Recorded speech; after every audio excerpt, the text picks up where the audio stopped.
अस्सलामुअलैकुम। आज हम शुरू करने वाले हैं एक और सीरीज़, क्लिनिकल ओरिएंटेड सीरीज़, जिसमें सबसे पहले हम आज पढ़ने वाले हैं hypertensive disorders in pregnancy. Pregnancy के रिलेटेड कुछ डिजीज़ पढ़ेंगे। सबसे पहले हम उसमें पढ़ रहे हैं हाइपरटेंसिव डिसऑर्डर्स। प्रेगनेंसी में हाइपरटेंशन का होना और कैसे इसको डिफरेंशिएट करना है, डायग्नोस करना है, उसका मैनेजमेंट क्या है, ट्रीटमेंट क्या है, और उसके काज रिलेटेड जो भी चीज़ें हैं, इन्वेस्टिगेशन कैसे करना है, A to Z हम इसमें आज पढ़ने जा रहे हैं। अगर आप हमारे चैनल में नए हैं तो अभी हमारे चैनल को सब्सक्राइब करें, लाइक और शेयर करना ना भूलें। तो सबसे पहले हाइपरटेंसिव डिसीज़ ऑफ प्रेगनेंसी, जिसको हम मैटरनल हाइपरटेंसिव डिसऑर्डर, जो कि group of high blood pressure disorder है, जिसमें हम 3-4 टाइप्स के हाइपरटेंशन होंगे, उनको डिफ्रेंशिएट करना है। और आल्सो जब कोई पेशेंट आपके पास आए तो आपने सबसे पहले उससे पूछना है कि क्या वो प्रेगनेंसी से पहले भी हाइपरटेंसिव थी या नहीं। सबसे पहले आपने कंफर्म करना है क्या ये रिलेटेड है प्रेगनेंसी के, या पहले से ही वो पेशेंट हाइपरटेंसिव थी। तो प्रेगनेंसी से रिलेटेड हाइपरटेंशन को हमने 4 टाइप्स में डिवाइड किया है। एक है गैस्ट्रेशनल हाइपरटेंशन, प्री एक्लेम्पसिया या एक्लेम्पसिया सिंड्रोम, क्रॉनिक हाइपरटेंशन, कोई भी ईटियोलॉजी हो सकता है उसका, एनी ईटियोलॉजी हो सकता है। Pre eclampsia super impose with on chronic hypertension. तो डायग्नोसिस ऑफ हाइपरटेंशन कैसे हो सकता है? Hypertension is diagnosed empirically when appropriate taken blood pressure exceed 140 mmHg systolic or 90 mmHg of diastolic, जो कट ऑफ है। Phase 4 is used to define diastolic pressure. Previously incremental increase of 30 mm of Hg systolic or 15 mm of Hg diastolic from mid-pregnancy blood pressure value had also been used as a diagnostic criteria, even though when absolute value were less than 140 and 90 mm of Hg. यहाँ पर कुछ diagnosis criterias हैं, जैसे कि भाई अगर hypertension को कम कैसे डायग्नोस, क्राइटेरिया के रिलेटेड कैसे डायग्नोस करेंगे। गैस्ट्रेशनल हाइपरटेंशन में हमें क्या क्राइटेरिया देखना होगा, क्या उसका ब्लड प्रेशर 140 से अबव है या 90 से अबव है, डायसिस्टोलिक 90 से अबव है, सिस्टोलिक 140 से अबव है, और उसके प्रेगनेंसी को 20 वीक्स हो गए हैं। ठीक है, इसको हम नॉर्मोटेंसिव वुमेन कहेंगे। एक और क्राइटेरिया जैसे प्री एक्लेम्पसिया हाइपरटेंशन, और उसमें हमें क्या क्या देखना है। एक तो ऊपर का क्राइटेरिया कि उसका ब्लड प्रेशर एवेलेट होगा, साथ में हमें क्या मिलेगा, प्रोटीन्यूरिया होगा। प्रोटीन्यूरिया क्या होगा, 300 mg पर 20 आवर, या प्रोटीन क्रेटिनिन रेशियो कितना होगा, 0.3, या डिपेस्टिक टेस्ट पॉजिटिव आएगा। उसके अलावा हम क्या क्या दे सकते हैं, थ्रोम्बोसाइटोपिनिया भी हो सकता है, लेस देन 100,000 हो सकता है, रीनल इंसफिशियंसी हो सकता है, क्रेटिनिन 1.1 से ऊपर होगा, लीवर इन्वॉल्वमेंट हो सकता है, serum transaminase level twice than normal हो सकता है। सेरेब्रल सिम्टम्स क्या होंगे, हेडेक होगा, विजुअल डिस्टर्बेंस होगा, कन्वल्जन होगा, पल्मोनरी एडिमा होगा, ये चीज़ें हमें मिल सकती हैं। और गेस्टेशनल हाइपरटेंशन की भी कुछ बातें हम सीखेंगे। और प्रेगनेंसी इंड्यूस हाइपरटेंशन या PIH भी इसको बोल सकते हैं। New hypertension in a pregnant women after 12 week of gestation during labour. कोई भी हाइपरटेंशन जो प्रीवियसली फीमेल, जिसको कोई भी हाइपरटेंशन रिलेटेड कोई इशू नहीं था, जस्ट आफ्टर 20 वीक्स, गेस्टेशन के 20 वीक के बाद उसको अचानक हाइपरटेंशन डेवलप हुआ, तो हम उसको क्या बोलेंगे, gestational hypertension without presence of protein, presence of urine protein, without presence of protein in urine, pathological edema and other sign of preeclampsia। में इसमें कोई साइन नहीं होता, ना कि कोई प्रेजेंट होता है कोई प्रोटीन या कोई पैथोलॉजिकल साइन जैसे कि एडिमा, कुछ साइन वाइन कुछ नहीं होता, जस्ट हाइपरटेंशन होता है। और गैसियन डिफाइन कैसे करेंगे? जब हम 2 मरतबा एटलीस्ट 2 ओकेजन, मतलब 6 घंटे अपार्ट हो, मतलब 6 घंटे के पीरियड के इंटरवल के बाद अगर हम 2 मरतबा ब्लड प्रेशर को हम चेक करेंगे, अगर दोनों मरतबा 140 से अबो या 90 mmHg डायसिस्टोलिक अबो आया तो हम इसको क्या डायग्नोस करेंगे? Gestational hypertension. और ये कब ये ऑटोमेटिकली जैसे ही डिलीवरी हो गया उसके विद इन 10 डेज ये ख़त्म हो जाएगा, बंदा फिर से नॉर्मल हाइपर नॉर्मोटेंसिव में आ जाएगा। तो इसके symptoms and sign and symptoms हमारे पास क्या होंगे? साइन एंड सिम्टम्स होंगे, एडिमा हो सकता है, सडन वेट गेन हो सकता है, blurred vision sensitivity to light, photophobia भी हो सकता है उसको, नोजिया वोमिटिंग हो सकता है, प्रेसिस्टेंट हेडेक हो सकता है, increase blood pressure. Risk factor क्या है? मैटरनल काजेस क्या है? ओबेसिटी हो सकता है, अंडर 20 ईयर, अगर फीमेल अंडर 20 ईयर है या अबव 40 ईयर है, ये भी इसके रिस्क फैक्टर्स हैं। पास्ट कोई हिस्ट्री हो डायबिटिक मेलाइटिस का, हाइपरटेंशन का, गैस्ट्रेशनल हाइपरटेंशन और रीनल डिजीज़, कोई कुछ भी हो सकता है। प्री एग्जिस्टिंग हाइपरटेंशन भी हो सकता है। थ्रोम्बोफिलियाज, एंटी फास्फोलिपिड सिंड्रोम भी हो सकता है, प्रोटीन डिफिशिएंसी फैक्टर 5 लेडिन हो सकता है, having donated kidney, multiple pregnancy हो सकते हैं, ट्रिपलेट ट्विंस हो सकते हैं, प्लेसेंटल एबनॉर्मलिटीज हो सकते हैं, हाइपर प्लेसेंटोसिस और excessive exposure to chronic villi, placental ischaemia की हो सकता है, फैमिली हिस्ट्री हो सकता है, family history of preeclampsia हो सकता है, कुछ भी हो सकता है। अभी सबसे पहले हम पढ़ेंगे प्री एक्लेम्सिया क्या है। A specific condition occur only in human female during females, ये ओनली अकर होता है ह्यूमन फीमेल ड्यूरिंग प्रेगनेंसी। इसमें हमें क्या करेक्टरिस्टिक्स मिलते हैं? सबसे पहले हाइपरटेंशन मिलता है, एडिमा होता है, प्रोटीन्यूरिया होता है। 2 साइन नेसेसरी हैं इसको डायग्नोस करने के, एटलीस्ट एडिमा, प्रोटीन्यूरिया या एडिमा या हाइपरटेंशन, इन तीनों में से कुछ 2 होने ज़रूरी हैं। दैट्स उसके बाद हम इसको क्या कर सकते हैं? डायग्नोस कर सकते हैं। अगर ये ट्रीट नहीं हुआ तो ये किस में कन्वर्ट होगा? एक्लेम्सिया में, जिसमें आपको कन्वल्जन्स भी होंगे। Preeclampsia occur after 20 weeks of pregnancy, usually last 12 weeks. However, it occurs in the first half of pregnancy in hided form of mole, multiple pregnancy, acute polyhydramnios, hydrophytalis, presence of anti-phospholipid antibodies. इसकी aetiology क्या है? आओ इस actual का unknown, still हम लोग को पता नहीं है कि इसका क्या है, ये इडियोपैथिक है।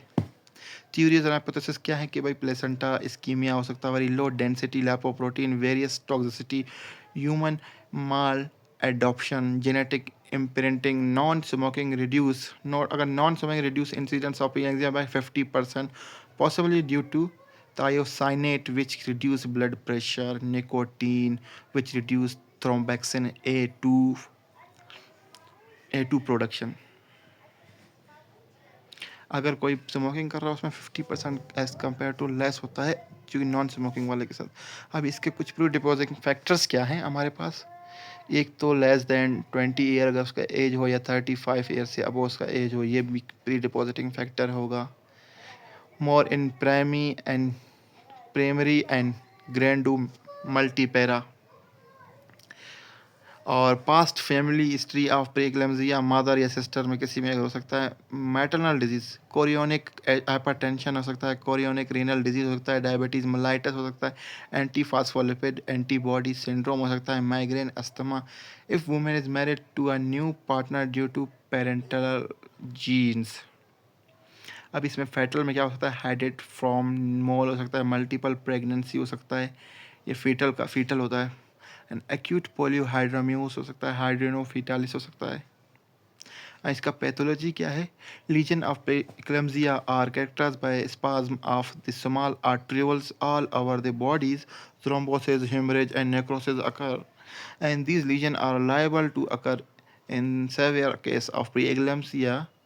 One brain, cerebral edema, thrombosis, hemorrhage, softening, infection होगा, may occur चेंज 2 होता है changes in fundus oculi, papilloedema, oedema of optic disc भी हो सकता है, अल्बिन्यूरिक रेटिनाइटिस हो सकता है, cotton wool patch of exudate and star shaped haemorrhage हो सकता है, एंड रेटिनल डिटैचमेंट भी हो सकता है, heart degeneration of muscle fibres area, subendocardial haemorrhage हो सकता है, लंग्स में क्या होता है congestion, oedema, multiple minute thrombi भी बन सकते हैं, लिवर एनराजिन हो सकता है, नेक्रोसिस हो सकता है, haemolytic anaemia, elevated liver enzyme और लो प्लेटलेट्स हो सकते हैं, कंजेशन हो सकता है, एडीमा हो सकता है, जीआईटी में आपका जीएफआर रिड्यूस हो सकता है, renal clearance of uric acid is reduce है, एडिनल में थ्रोम्बोसिस होता है, हेमरेज होता है, नेक्रोसिस होता है, यूट्रस में क्या हो सकता है प्लेसेंटल इन्फेक्शन हो सकता है, retro placental haematoma with thrombosis, haemorrhagic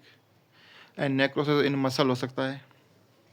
clinical picture क्या होगा जब कोई पेशेंट आपके पास आएगा, वो क्या क्लिनिकल पिक्चर आपको प्रेजेंट करेगा? सबसे पहले वो कहेगा इसका hypertension 140 M of H G से अबो होगा, या एलिवेटेड होगा, या नॉर्मल से 30 एम ऑफ एच जी अबो होगा, जो कि प्रीवियसली आपने लिया था बिफोर द प्रेगनेंसी, और उसका डायसिस्टोलिक कितना होगा 90 एम ऑफ एच जी या उससे अबो होगा, या 15 एम ऑफ एच जी जो प्रीवियसली आपने लिया था उससे अबो होगा। इसका BP should be record at least 2 ऑक्यूजन more than 6 hours interval are apart from patient, and edema due to albuminuria हो सकता है, manifest clinical edema, edema of subcutaneous tissue हो सकता है, occult edema, edema of internal organ suspected if increase between 1 kg per week or 3 kg per month हो सकता है, proteinuria 300 milligram पर of protein in 24 hour of collection is urine हो सकता है। इसके कुछ पे सिम्टम्स हमें क्या क्या मिलेंगे प्री एक्लेम्सिया में? सबसे पहले सेरिब्रल एडीमिया या हाइपरटेंशन होगा, ब्लरिंग ऑफ विजन या डिप्लोपिया होगा, डबल विजन हो सकता है, nausea vomiting due to cerebral and gastric mucosa oedema से हो सकता है, एपीगैस्ट्रिक पेन हो सकता है, हिपाटोमेगाली हो सकता है, ओलिगोरिया यूनियोरिया ड्यू टू किडनी पैथोलॉजी से हो सकता है। अब इसके टाइप्स माइल्ड टू सेवियर हो सकते हैं। सेवियर में क्या होगा, हमारा सिस्टोलिक ब्लड प्रेशर 160 से अबो होगा और डायसिस्टोलिक 110 हो सकता है। मैसिव प्रोटोनियर होगा 5 ग्राम पर और more in 14 hours for 24 hour plus 3 qualitative test. Oliguria, anuria, HELLP syndrome हो सकते हैं जो पहले मैंने बताया, हेडेक, वोमिटिंग, पल्मोनरी एडीमिया हो सकता है। कॉम्प्लिकेशंस क्या आएंगे मैटरनल को, ये में भी क्या करे एडवांस हो जाए एक्लेम्सिया में, सेरिब्रल हेमरेज हो सकता है, हार्ट फेलियर हो सकता है, पर्मनरी एडिमा हो सकता है, liver failure, renal failure, abruption of placenta, retinal attachment हो सकता है, हीमोलाइटिक एनीमिया हो सकता है, डीआईसी हो सकता है, रिकरेंस सब एक्यूट प्रेगनेंसी हो सकता है।